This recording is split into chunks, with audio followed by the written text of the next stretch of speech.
koolituse teema on maa-aluste korruste ja parklate hüdroisolatsioon ja teie koolitajaks sellel teemal on volitatud ehitusinsener tase 8 Jaak Sori.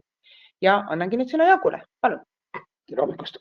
Täna räägime siis maa-alustest korrustest ja parklatest ja maa-alused korrused olenevad nüüd sellest, et milline on maa või õigemini pinnases veetase, kas ta on, ütleme, et nendele konstruktsioonidele lähedal või on ta, ütleme, et siis küllaltki sügaval ja sellest meil probleemi teki. Vastavalt sellele on siis meil olemas Eestis eesti keeles hüdroisolatsioonide kohta RT-kaardid eesti keelde tõlgitud ja need on siis vundamendi ja alusmüüri hüdroisolatsioon ning niiskustõkke.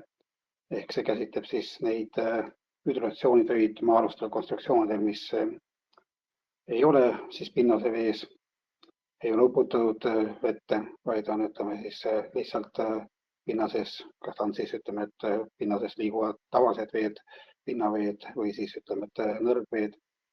Ja teine olukord on siis, ütleme, maa-aluste konstruktsioonide juures, mis on, ütleme, et meil Tallinna linnast paljudes kohtades ja veel mõningates linnades, kus veetase on küllalt kõrge, kus me ehitame maa alla siis ühe korruse või kaks korrust ja need maa-alused korrused on siis kas osaliselt vees või täielikult vees.